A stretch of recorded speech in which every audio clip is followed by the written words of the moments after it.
Bem-vindos a mais esta sessão dos Encontros Imaginários.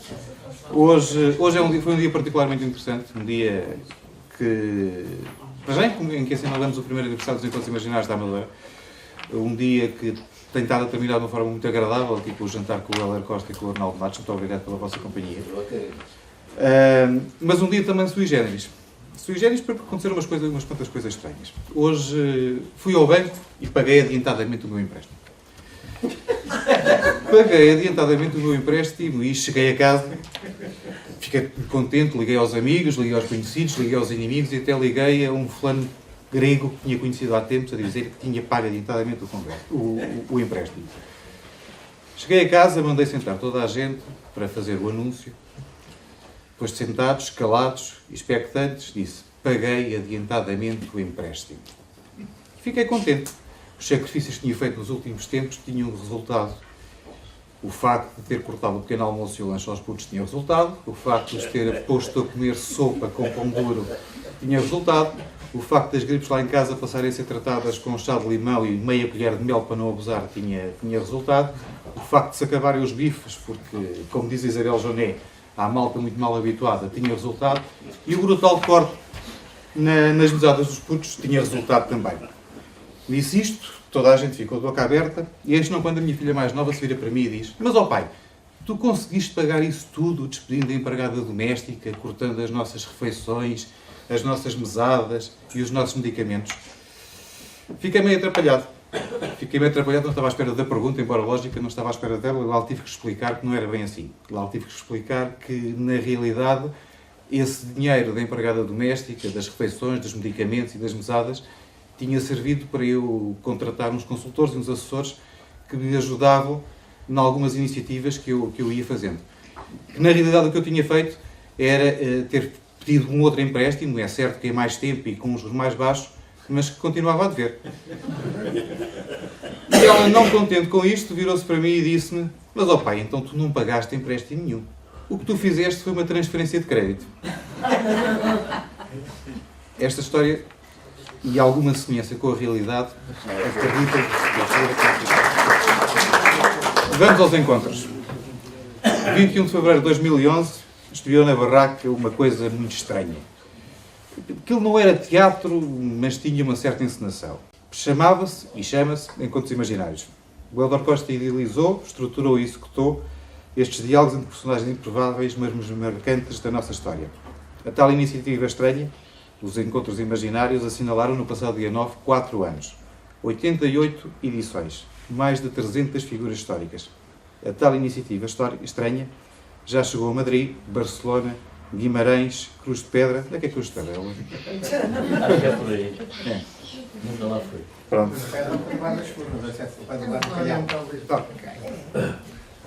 Foi mais Sagres, Albufeira, Faro, Grândola, Coimbra e, obviamente, os melhores encontros imaginários, a seguir aos originais, na Amadora.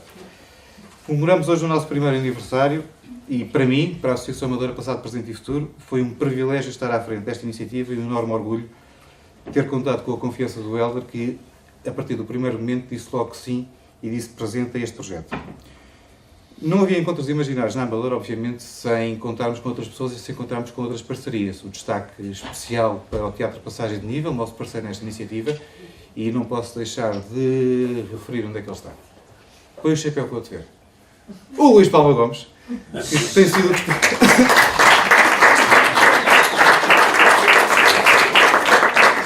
que tem sido o responsável pela seleção, pelo casting. A Câmara Municipal da Amadora, neste caso a Biblioteca Municipal Fernando Piteira Santos, que nos disponibiliza este espaço, aos nossos parceiros escondidos, que estão sempre escondidos atrás daquelas coisas pretas, a TV Amadora, e à Barraca, o Heller Costa, obviamente. E se calhar, antes de começarmos com os encontros da série Heller, dava 30 segundos para dizer as duas coisinhas sobre o... Os meus parabéns é precisamente porque quem teve esta iniciativa aqui. O trabalho está feito, não é? Felizmente espalhou-se por várias cidades. Aqui, Espanha, está em estudos há tempos no Brasil e na Argentina e tal, porque há sempre uma dificuldade nisto, que é assim, ou trabalhas com um grupo de teatro e há uma sistematização, ou consegues ter uma abrangência social em que convidas outras pessoas, ou então é difícil. E nem sempre os países e essas cidades têm essa possibilidade.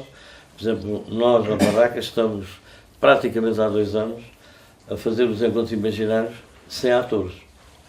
Decidimos fazer uma outra experiência, que se calhar é para pensar.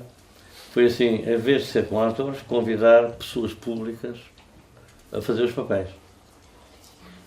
Claro que esta ideia ao princípio foi, isso é uma coisa de doidos, ninguém quer fazer. A questão é que convidámos um, ficámos 2, ficámos 3, e hoje vão em várias dezenas de figuras públicas de todos os ramos sociais, ex-ministros, médicos, advogados, militares, etc., etc., que têm feito, e muitas pessoas são pessoas que eu nem conhecia pessoalmente, não é? E tenho já agora, para segredo, e tenho uma lista de várias pessoas que me ligaram a dizer eu estou disponível. Ou seja, afinal, nós temos outras possibilidades de intervenção na sociedade, não é? Ao contrário do que se julga. Passamos a vida a pensar, mas eu não conheço aquele gajo é daquele partido, o outro é do outro, essas coisas. Se nós nos pusermos na situação ao contrário, que é assim, eu quero fazer uma coisa e estou a pensar que isto é uma coisa que serve para toda a gente, e toda a gente deve perceber que é possível uma certa unidade cultural, social, sobre uma coisa que é agradável, não é? Que faz unidades, que é a favor da cultura e do conhecimento, não provocatória, enfim, e só provocatória para quem é mau, pronto, mas isso também não são convidados. Nem pedem para ser convidados. Bom, bem, se calhar há muito mais coisas para fazer. Há aqui um agradecimento muito especial que tem que ser feito, que é a todos vocês que aqui estão e que desde a primeira hora têm acompanhado os encontros imaginários, alguns sem faltarem uma única vez. O Zé Rui faltou uma vez, mas justificou a falta. Dá desculpar. Vamos então chamar o primeiro convidado. Foi um líder religioso e político árabe. Segundo a religião islâmica, é o mais recente e o último profeta do Deus Abraão. Para os muçulmanos, foi precedido no seu papel de profeta por Jesus, Moisés, David, Jacob, Isaac, Ismael e Abraão. Como figura política, unificou várias tribos, o que permitiu as conquistas árabes daquilo que viria a ser o Império Islâmico, que se estendeu da Pérsia até à Península Ibérica. Não rejeitou completamente o judaísmo e o cristianismo, duas religiões monoteístas já conhecidas pelos árabes. Em vez disso, informou que tinha sido enviado por Deus para restaurar ensinamentos originais destas religiões que tinham sido corrompidos e esquecidos. Muitos habitantes de Meca rejeitaram a sua mensagem e começaram a persegui-lo, bem como os seus seguidores. Em 622, foi obrigado a abandonar Meca numa migração conhecida como a Hégira, tendo-se mudado para Medina. Nesta cidade, tornou-se o chefe da primeira comunidade muçulmana. Seguiram-se uns anos de batalhas entre os habitantes de Meca e Medina, que se saldaram em geral pela vitória de Maomé e dos seus seguidores. A organização militar criada durante estas batalhas foi usada para derrotar as tribos da Arábia. Por altura da sua morte, Maomé tinha unificado praticamente o território sob o signo de uma nova religião, o Islão. É com muito prazer que vos apresento Maomé, o fundador do islamismo, uma das mais poderosas religiosas de sempre. E entre nós lá vem Maomé.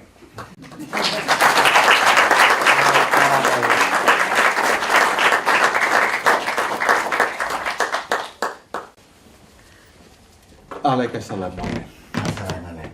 Sente-se com muito prazer que o recebemos entre nós. Allah seja convosco.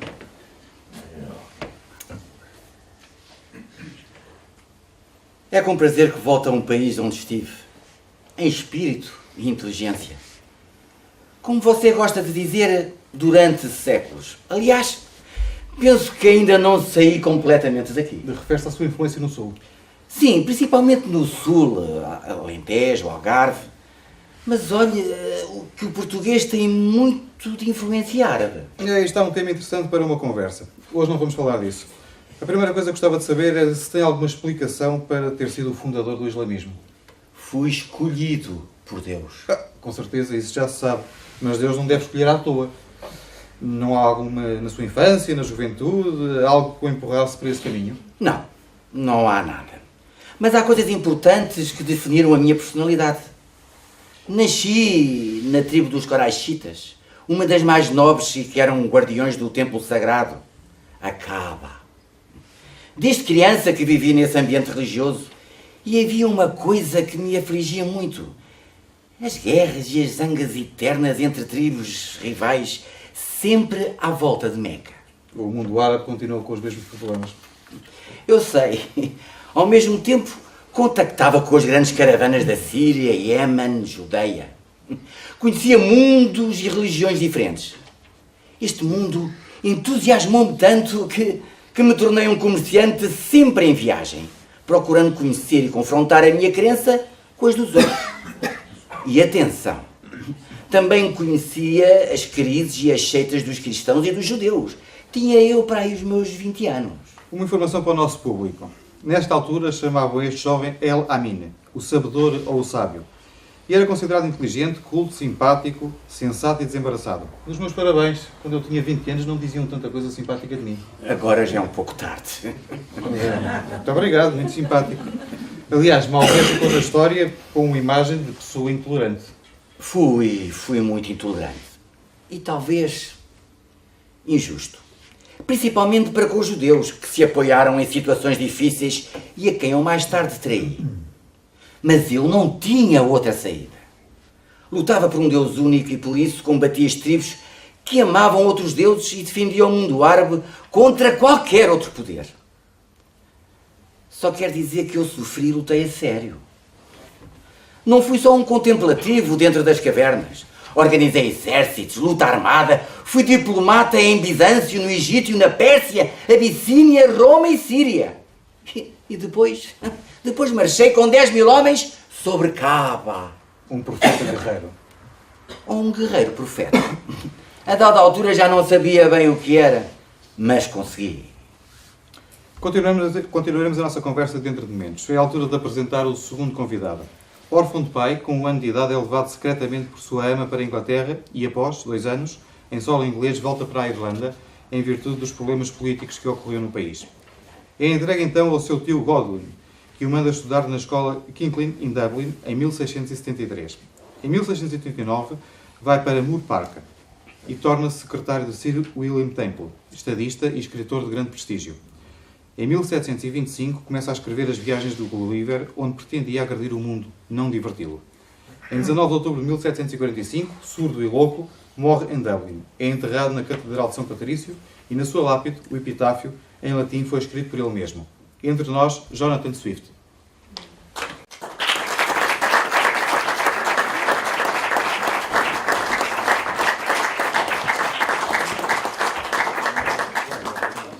Caro Swift, o senhor é célebre por ter escrito As Viagens de Gulliver. Que muita gente continua a considerar uma história para crianças. Sabe que há quem pense que tudo são contos para crianças. Por exemplo, há um primeiro-ministro de um país, que eu não vou mencionar, não vale a pena, que acha que a autodeterminação dos povos, a luta contra a manipulação económica e social, o fim do estrangulamento das famílias, são contos para crianças. Adiante. As Viagens de Gulliver são ou não uma história para crianças? Todas as histórias, e eu acho, sem falsa modéstia, que é uma belíssima história, são para crianças e para toda a gente. Mas as viagens, eu queria falar de muito mais coisas.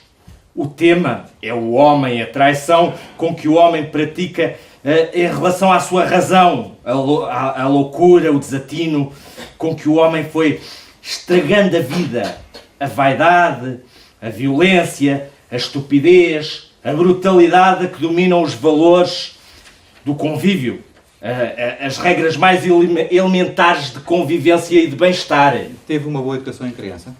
Olha, o meu pai morreu antes de eu nascer e a minha mãe voltou para a Inglaterra. Fui educado por 2 tios, por caridade. Sentia-me tão envergonhado que não estudava nada.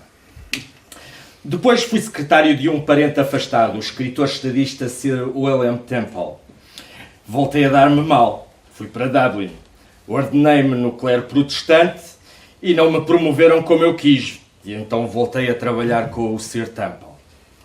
Depois da morte dele, voltei para a Irlanda, onde vivi de pequenos vencimentos. Isto é a minha vida até aos 30 anos, mais ou menos. Sofri tanto que só pensava em obter bem-estar e boa convivência. É normal, não acha? Não é muito normal. Desculpe interromper-me. Eu já ia apresentá-los, mas o senhor interrompeu. Sr. Swift, Maomé. Muito prazer. O que é que acha que não é normal? Quem sofre muito e vem da miséria quer bem-estar e não quer boa convivência. Sabe muito bem que para conquistar um bom lugar tem que cerrar os dentes e esmagar os outros. Eu sou mais pessimista que o senhor, mas a verdade é que há exceções. Os homens não são todos iguais. Continuaremos esse debate mais adiante, com certeza. Com certeza. Entretanto, eu já tinha lido muito e quando fui para a Inglaterra tornei-me um elemento influente junto da política Tory, conservadora. Escrevi muito, panfletos políticos, sátiras, com pseudónimos para me defender. Como se definiria? Olha, recito-lhe o meu epitáfio. Aqui jaz o corpo de Jonathan Swift, doutor em Sacrossanta Teologia e ideão desta Igreja Catedral de São Patrício, onde a furiosa indignação não pôde lacerar mais o seu coração. Parte viajante e imita, se puderes, a quem lutou com todas as forças para defender a liberdade. Saiu indignado desta vida. Saí, é verdade. Convenci-me que esta civilização era desumana, monstruosa, risível e orgulhosamente animalesca. É triste, mas a utopia está na vida inimitável da outra espécie. Explicar-nos a isso melhor. No entanto, julgo perceber que foi essa amargura que o levou a escrever de forma satírica. Sim, a sátira faz-me rir, mas é uma reflexão cínica e fria sobre o que nos rodeia. É agradável e desagradável. O que é que você pode fazer quando perde a esperança? É melhor que nada. Maomé, o que pensa disto? Penso que há mais coisas a fazer antes de se perder a esperança. Já sei o que vai dizer, meu caro Maomé. Lutar por uma ideia, acreditar em Deus, conquistar a paz interior. Saiba que eu também fui um animal político no meu tempo e me preocupei com todos os assuntos religiosos e de Estado, e que apesar de estar ligado aos conservadores, exercia uma crítica radical contra os costumes e as injustiças. Como não tive essa vida de chefiar milhares de homens armados, a minha batalha era com a escrita e com a intervenção política. Sr. Swift, um homem só pode lutar se for minimamente feliz. Como é que foi a sua vida amorosa? Maomé, quem faz as perguntas sou eu. Nunca vi um profeta interessado por estes assuntos. Como representante de Alá, interesse-me por todos os assuntos. Olha, tive uma paixão por uma menina. Tudo começou platonicamente e acabei a viver com ela. Chamava-se Stella, se quiser saber. Mas você teve outra paixão. Não gosto de falar dessas coisas. Toda a gente sabe que houve por aí uma paixão por uma tal de Vanessa. Você tem mais experiência do que eu nesse aspecto das paixões. Sabe muito bem que se pensa que você chegava a interpretar versículos do Corão para justificar os seus costumes licenciosos, com esposas, escravas, concubinas... Caro Swift, eu falei nessas histórias só para lhe dar um ar mais humano e sensível. Bem, o senhor estava a dar a imagem de uma pessoa tristíssima e sofredora. E ninguém acredita que um verdadeiro gênio de humor não tenha muitos momentos de felicidade e alegria. Como vê, estou a tentar ajudar a criar essa utopia que o senhor procura e não encontra. Na nossa religião... Desculpe, Maomé e Swift, mas está na altura de apresentar o último convidado desta noite. Trata-se de uma figura mítica portuguesa, José Teixeira da Silva. Não confundam com outros Silvas que de mítico têm. Um pacífico camponês que ficou na nossa história com o nome de Zé do Telhado. Foi capador de porcos, lanceiro da Rainha em Lisboa, obteve a Torre e Espada pelas mãos de Sá da Bandeira. Foi combatente revolucionário da Maria da Fonte e da Guerra da Patuleia. E depois, o desemprego, as perseguições políticas empurraram-no para a vida do roubo, transformando-o no mais célebre e popular dos bandoleiros portugueses. Minhas senhoras e meus senhores, Zé do Telhado.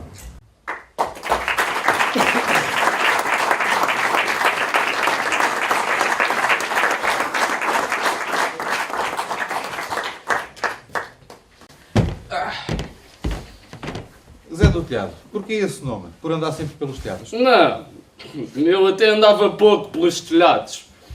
Esse nome vem da minha família, porque era a única que tinha uma casa com telhas. Nesse tempo, as casas eram cobertas com colmo.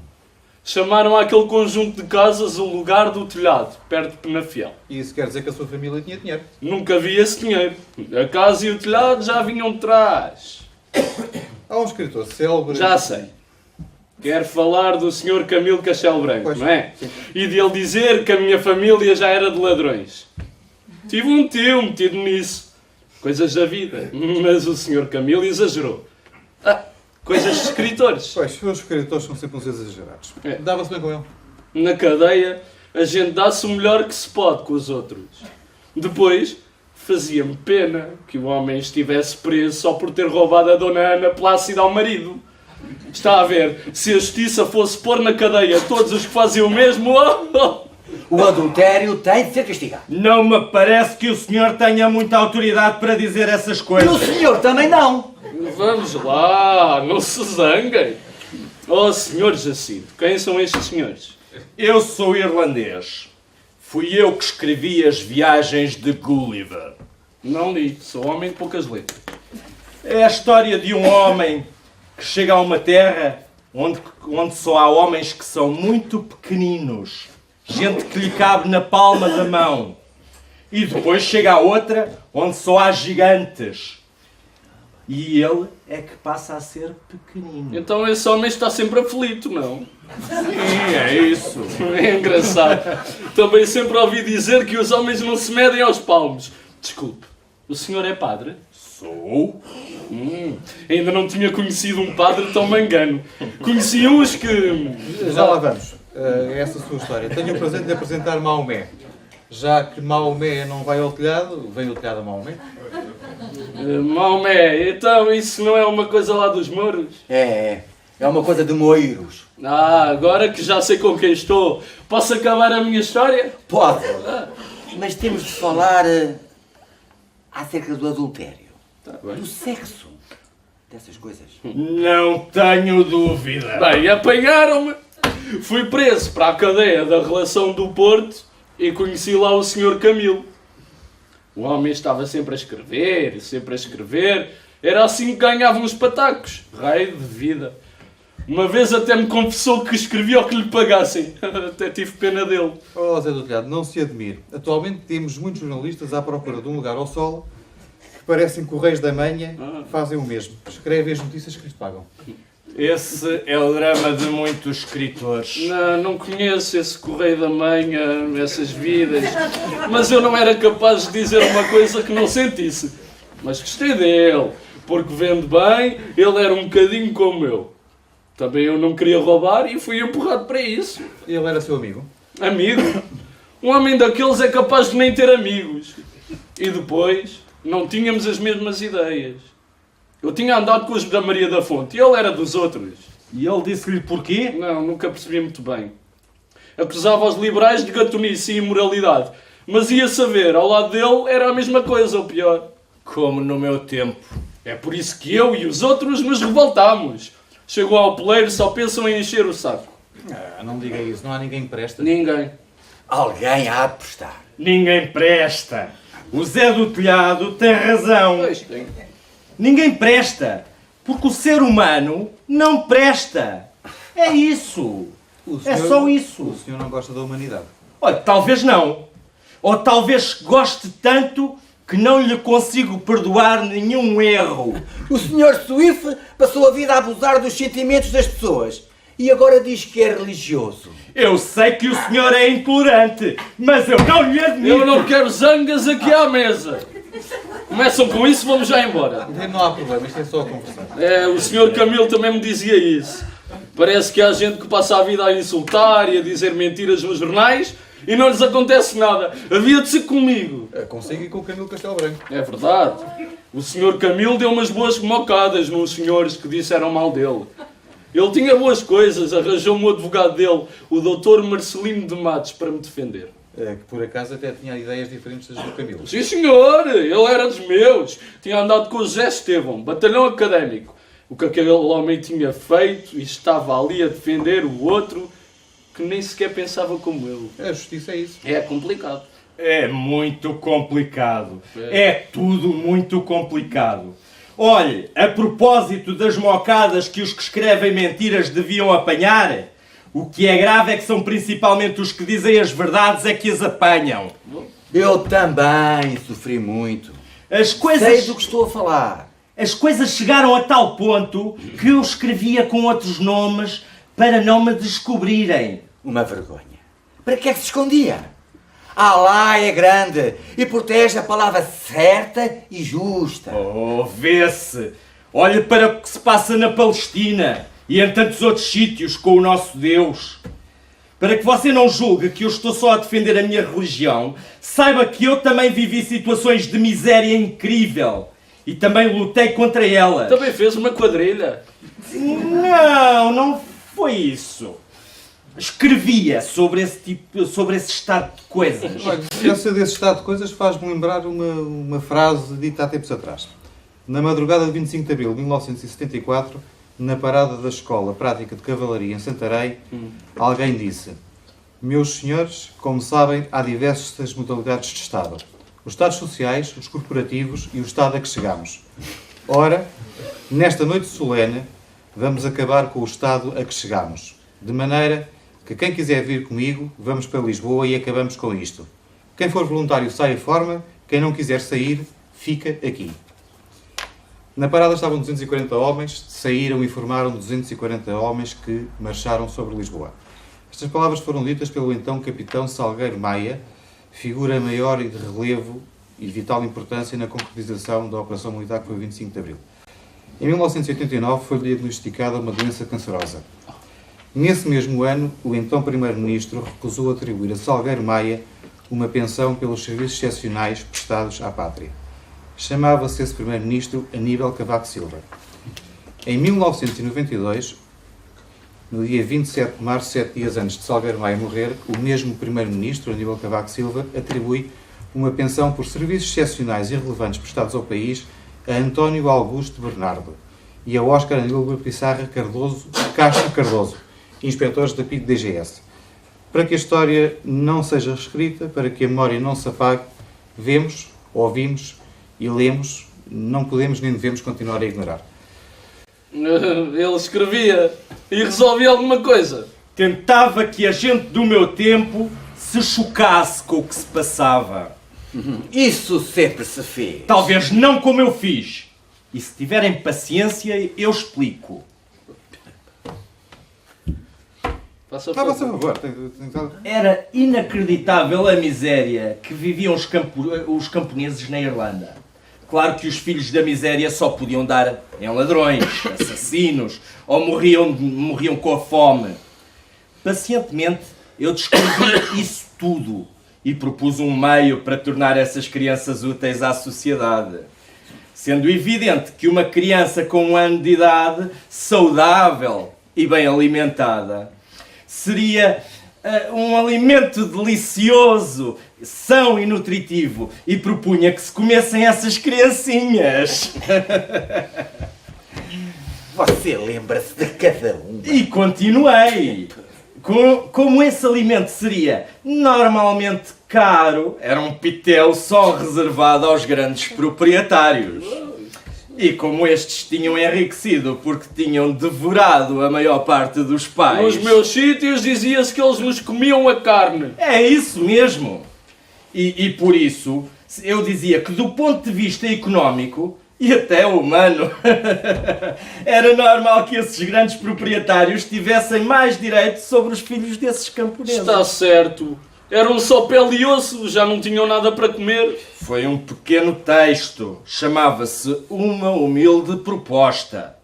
E julgo que era um bom contributo, modesto e civilizado, para acabar com a mortalidade infantil provocada pela miséria e pela fome. Quer dizer, O senhor pensa nos anões e nos gigantes, depois quer que se comam criancinhas. E depois fui dizendo mais coisas, esteja descansado. Quando uma sociedade não quer olhar de frente para os seus problemas, o único caminho é mostrar-lhe a verdade vista por um outro ângulo. Zé do Telhado, você fez um bocado a mesma coisa quando parecia um Robin dos Bosques a roubar aos ricos para dar aos pobres. Não tinha vergonha de roubar os ricos para dar aos pobres. É melhor isso que roubar aos pobres para dar aos ricos, olha. Zé do Telhado, como foi a sua vida? A minha vida dava um romance. Começou tudo muito bem. Em pequenino fui para a casa de uma tia, que tinha ficado com um francês, o soldado do Napoleão. Na Irlanda também ficaram muitos ingleses. Pois aqui foi francês. Bem, ele era capador de porcos e cavalos e eu aprendi a arte. Depois apaixonei-me pela minha prima Aninhas. Houve aquelas coisas às escondidas. O meu tio pôs-me na rua e começou o meu fadário. É sempre a mesma história. Está outra vez a falar de sexo. Oh, homem, desembuche! Mas explique-se como deve ser. Toda a gente sabe que você tinha muitas mulheres e que até alterou as máximas do Corão para poder ter mais. Vocês são uns bandidos. Vocês são uns bandidos. Maomé, explique-nos esses assuntos. Eu sempre disse, e Alá sempre disse, que o sexo fazia parte da natureza humana. E nós sempre defendemos a mulher. Quando a perda da virgindade de uma jovem era considerada desonra de toda a tribo, era porque queríamos impedir a desgraça das nossas jovens. O Corão tem leis para dar dinheiro e direitos às mulheres casadas e viúvas, escritas desde o século VII. E como é que explica todas as mulheres que teve? Quando se trabalha em conjunto num projeto, é natural que se desenvolvam relações de afeto. Afeto é amor. E sexo é o sal do amor. Como vê, é muito simples. Para profeta, não está mal. Vocês atacam-nos porque temos os milionários com haréns e poligamia, etc. E vocês? Sim, vocês! Vocês legalizam a prostituição, a mulher vende-se por qualquer preço e é desprezada. Eu defendia a vida em comum e as mulheres eram respeitadas. As mulheres são uma carga de trabalhos. Não gosta de mulheres? Gosto. São todas iguais e todas diferentes. Desde a Aninhas à Maria da Fonte. Eu vou-vos explicar. A Maria da Fonte foi uma revolta daquela gente toda. Aquilo começou tudo porque não deixavam enterrar os mortos nas igrejas. E pior que isso, queriam que começássemos a pagar por um bocadinho de terra para pôr lá dentro os nossos mortos. E depois, pumbas, queriam mais impostos. Ninguém achou jeito a isto. As mulheres começaram na gritaria, atacaram a guarda, olhem, foi um rastilho. Mais uma guerra, em nome de Deus. Havia padres na guerrilha, o que é que julga? O padre Casimiro fez um grupo que fazia a guerrilha na serra. E havia outros padres do outro lado. É engraçado. Acontece muito nas alturas de confusão. Nem os padres se entendem. Nem os padres, nem os outros. E é por isso que é preciso ter mais força que os outros. É verdade, mas isso também não leva a nada. Anos depois a força passou para os que perderam. Parece mentira, mas olha que é verdade. Quando me lembro da minha vida, aos altos e baixos, é mesmo isso que acontece. Mas o Zé do Telhado acabou em alto, acabou em grande. Com a morte ninguém acaba em grande. Mas realmente, não tenho grande razão de queixa. Para quem tinha sido perseguido aos tiros, preso e degradado para Angola, acabar com terras, vacas e dinheiro... E mulheres? Claro, mulheres, como é que havia de ser? O mesmo estilo de Maomé. Não era a mesma coisa. Eu não era nenhum santo. Mas até chegar a Angola, já nos fins da vida, penei muito. Estive nos Lanceiros da Rainha, em Lisboa. O Zé do Telhado na guarda. Veja lá as voltas que o mundo dá. Estou a ver. Passado pouco tempo, já estava metido em guerras. Naquele tempo, os generais zangavam-se uns com os outros e havia guerra a cada passo. E de que lado é que estava? De que lado é que estava? De Quem mandava em mim, onde é que havia de estar? Isso é que é uma resposta. O mais fraco está onde o mais forte manda. E o pior é quando esse forte perde. O meu general era Saldanha. Perdeu. Fomos todos exilados para a Espanha. Depois lá me safei e meti-me na terra com as minhas aninhas. A fazer o quê? Deixe lá o rapaz! Olhe, a capar porcos e a correr as feiras com o jogo do pau. Depois é que veio essa guerra da Maria da Fonte, da Patuleia. Mais desgraças. No fim, nem trabalho, nem compaixão de ninguém. Perderam a guerra. Eu não acho aquilo perder. Tínhamos o país na mão. A rainha teve medo. Combinou-se com os espanhóis, franceses e ingleses. Choveu dinheiro contra a gente. Barcos nos portos a apoiar os malandros. Só espanhóis. Olha, pelo norte entraram 20 mil. Foi massacrar e matar. Perdemos, mas acho que foi uma vergonha para Portugal. E aí começou a roubar. Ai, custou-me muito. Eu já tinha família nessas coisas. Andavam sempre a tentar, mas eu não queria. Eu não queria. Ainda fui ao Brasil, mas não tive sorte. Depois voltei e foram 10 anos a fazer o que me apeteceu até me deitar a unha. 10 anos é muito tempo. Devia ser difícil. Não era muito. A gente roubava aos que tinham sido a favor do Costa Cabral e que eram muito ricos. Depois, uma parte do quinhão era sempre aos pobres. Eu era um repartidor público. Um repartidor público? É. Oh, isso é quase como as nossas ideias. Quando há necessidade, divide-se. Eu acho engraçado o Zé do Telhado dizer que davam dinheiro aos pobres, mas vocês eram ricos. Éramos pobres, mas sempre tínhamos esta habilidade. E olha que eu cheguei a ter belos cavalos e a vestir como um lorde. Um homem que se preze, cuida da apresentação. Da apresentação e da segurança. Eu dava dinheiro aos pobres e eles avisavam-me sempre que a guarda andava atrás de mim. Oh. E nunca ninguém o traiu? Houve quem me traísse, houve. Perderam o pio. Matou? Matei, sim senhor. E se fosse preciso, fazia outra vez a mesma coisa. É, na nossa lei não gostamos dessa gente que vai denunciar-nos à polícia. Era um duro. Eu? Um duro? Bem, essa vida fazia-me um bocado duro, mas eu queria era cantar e divertir-me. Divertia-se com os outros? Há gente que só serve para isso. Uma vez, estava escondido, à espera que passasse alguém. Veio um homenzinho mal vestido, esfarrapado, coitado. Comecei a falar com ele. Era um galego que ia para a terra, já estava farto do Porto. Tive pena dele. Dei-lhe uns tostões. E o malandro tem o descaramento de dizer que era pouco.